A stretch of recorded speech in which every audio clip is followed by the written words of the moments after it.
ओम शांति। भगवान जब इस धरा पर आकर युग परिवर्तन करने के लिए महान रुद्र गीता ज्ञान यज्ञ रचते हैं तो प्रारंभ से ही उनके इस दिव्य कार्य में विघ्न पड़ते ही रहते हैं।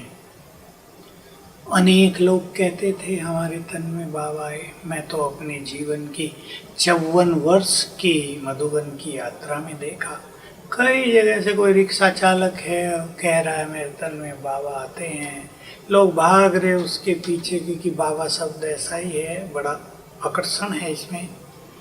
तो 4 मास में हवा निकल जाती है, लोग पछताते हैं। कितने केस देखे, 5-7 जगह तो अब भी चल रहा है, मेरे तन में बाबा आते हैं। सेंटर ही उजड़ गए क्योंकि बाबा नहीं आते। बाबा कोई ऐसी सस्ती चीज़ नहीं है कि कहीं भी और किसी के तन में भी आता रहे।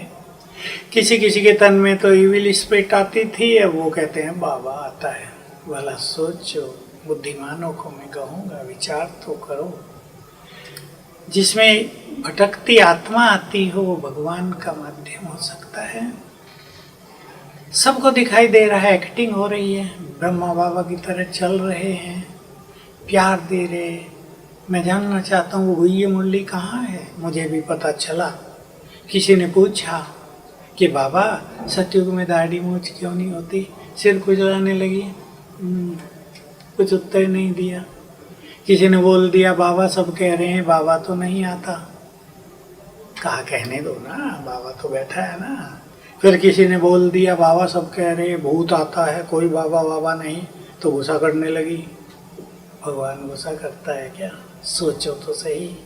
और मुझे लगता है ये खेल उसका भी जल्दी हवा निकलने वाली है, क्योंकि झूठ सदा नहीं चलता। आप जानते हैं ये उस बहन की गलती नहीं, जो आत्मा उसमें आ रही है वो अपना रूप बना लेती है। मैंने कई जगह सुना बाबा आ गए हैं, कह रहे हैं 108 तरह का भोग मेरे लिए बनाओ। मेरे को फ़ोन किया, विदेश की बात है, भाई जी बाबा आ गए हैं, हम तो बहुत आनंदित हैं, 108 तरह का भोग लग रहा है। मैंने कहा भगवान भोग मांगा करता है क्या, भूखा है क्या?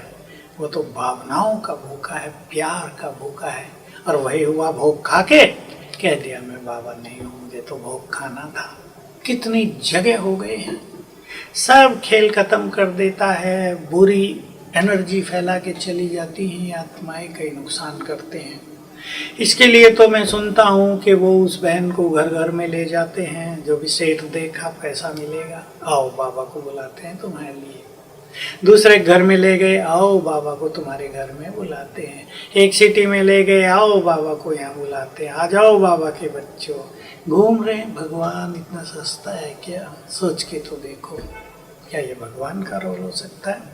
जिसने भगवान को पहचाना होगा वो तो इन सूक्ष्मताओं को समझ सकते हैं। कोई गए कहते मैं अपने बाप को नहीं पहचानता क्या?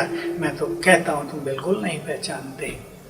बाबा क्या है तुमने अभी तक जाना ही नहीं, ध्यान किया है, केवल ज्ञान की गहराई को बिल्कुल नहीं समझा है। भावुक हो के बहकावे में आ गए, कुछ नहीं मिलेगा। जिस यज्ञ से खाया जीवन भर, जिस यज्ञ में अपने को समर्पित किया, उसको छोड़कर जाना, देख लो भगवान की दृष्टि उन पर रहेगी या नहीं। कहते हैं बाबा ने तो कहा था जहाँ तुम मुझे बुलाओगे आ जाऊँगा। ये सूक्ष्म बात है। अव्यक्त बाप दादा का आह्वान जहाँ किया जाएगा उसकी उपस्थिति का आभास होगा, उसके बल का आभास होने लगेगा। ये ऐसे नहीं कि शिव बाबा आ जाएगा। मैं आपको बहुत दिन से कहता आता हूँ अव्यक्त पाठ बंद होगा। मुझे इसका 50 साल पहले पता चल गया था।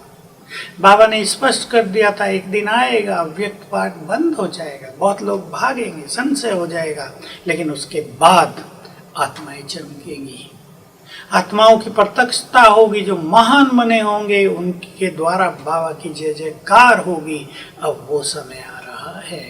तो बाबा तो ऊपर से अपना पाठ प्ले कर रहे हैं, उसको अब नीचे आने की जरूरत नहीं है। अब तो साक्षात्कार के द्वारा उसका रहा हुआ कार्य संपन्न होने जा रहा है। इसलिए जो बुद्धिमान बाबा के बच्चे हैं इस तरह के बहकावे में भटकावे में ना आए। मुझे भी लोग कहा करते हैं जाके देखा हो एक बार, नहीं विश्वास होता। मैं कहता हूँ जिस सत्य को पाने की युगों से इच्छा थी, जिसकी तलाश थी, वो सब मिल गया। अब हमें भटकने की जरूरत नहीं, जिन्हें भटकना हो जाओ। नुकसान ये होगा कि शिव बाबा की नज़र, उनकी कृपा दृष्टि, उनकी मदद उनसे हट जाएगी और इसका नुकसान उनको ही होगा। पश्चाताप का मार्ग है। अभी तो हमारी बात को लोग सोचेंगे, वो कहेंगे पश्चाताप तुम करोगे, तुम बाबा से नहीं मिले। हम तो हजारों बार उनसे मिल चुके हैं। आत्मा पूरी तरह तृप्त है और जो योग में उनसे मिलेंगे उनको इस तरह कहीं भटकने की जरूरत भी नहीं पड़ेगी। तो सभी भाई बहनों को मैं कहना चाहता हूँ, शिव बाबा को जानना बहुत सूक्ष्म चीज है और उसने तो ये भी कह दिया, जब तुम मुझे परफेक्टली जान जाओगे तुम भी परफेक्ट बन जाओगे। जो भटक रहे हैं वो केवल भावनावश, वो उनके उन चीज़ों को नहीं समझ सकते। मैंने कई आत्माओं को देखा जो दूसरों में प्रवेश करती हैं, वो कोई रूप बदल सकती हैं। वो कभी किसी के शब्दों में बोल सकती हैं, कभी किसी के शब्दों में बोल सकती हैं, भाषाएं भी कई बोल लेती हैं, रूप कई बदले हुए दिखाई देते हैं। कहते हैं वाह कौन आ गया, जादूगर है, कौन देवी आ गई, इतनी शक्तिशाली है। लेकिन जल्दी ही भ्रम टूट जाता है। इसलिए जिस मार्ग की तलाश थी वो मिल गया, जिस भगवान से मिलना था उससे मिल लिए, उसको जी भर के देख लिया। अब कहीं सोने की बरसात भी हो रही हो, उस ओर जाना नहीं चाहिए। यही विवेकशीलता होगी, यही उस पर और उसके ज्ञान पर संपूर्ण निश्चय कहलाएगा। मुझे पूर्ण विश्वास है समझदार बुद्धिमान बाबा के बच्चे इन भटकनों से स्वयं को मुक्त रखेंगे। ओम शांति।